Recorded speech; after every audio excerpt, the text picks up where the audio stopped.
Hello guys, আজকে একটি নতুন রান্নার রেসিপি নিয়ে এসেছি আপনার সামনে। আজকে রান্না হচ্ছে লাউ শাক দিয়ে শীতল। প্রথমে আগে আমি লাউ শাকটা সিদ্ধ করে নিয়ে রেখে দিছি, এই যে দেখেন। তারপরে যে ছোট ছোট করে কয়েকটা আলু কেটে রেখে দিছি। এই যে পাশে আছে শীতল। তারপর কড়াইয়ের মধ্যে তেল গরমে বসিয়ে দিছি, পেঁয়াজ কুচি। এই যে তারপর পেঁয়াজ কুচিগুলোকে এভাবে ভাজতেই হবে। আগে থেকে আমার মশলা রেডি করা ছিল, সেই মশলাটা আমি দিয়ে দিলাম। তারপর একে একে দিতে হবে লবণ,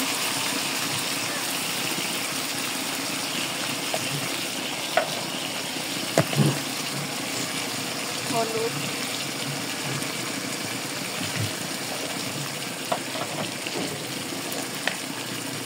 মরিচের গুঁড়ো।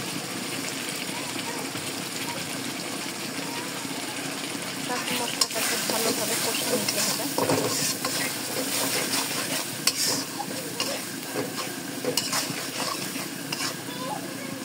মশলা কষা শেষ হয়ে গেলে তাকে দিয়ে দিলাম শীতলটাও ভালোভাবে কষে নিতে হবে। যতক্ষণ না লাল লাল হয় ততক্ষণ পর্যন্ত নাড়াচাড়া করে নিতে হবে।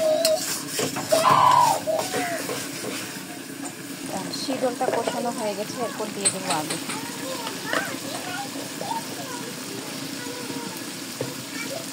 আলুটাও ভালোভাবে নাড়াচাড়া করে নিতে হবে, আলুটাও ভালোভাবে কষে নিতে হবে।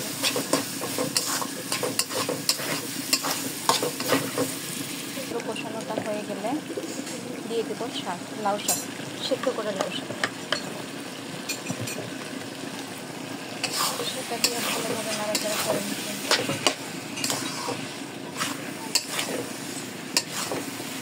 কষাই নিতে হবে। ভাবে কষানো নেওয়ার পর তারপর দিয়ে দেবো পানি, পর্যাপ্ত পরিমাণ পানি। আপনারা যে যেরকম পানি খেতে পছন্দ করেন, যে যেরকম সিদ্ধ।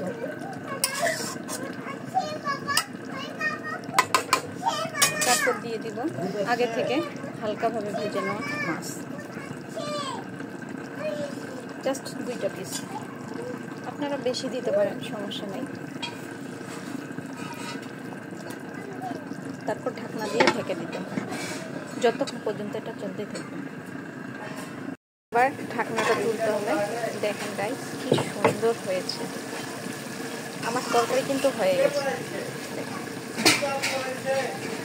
তারপর সেটা নামাই নিতে হবে, তারপর সেটা তুলে নিতে হবে। জি দেখেন, শেষে হয়ে গেল। এই যে দেখেন।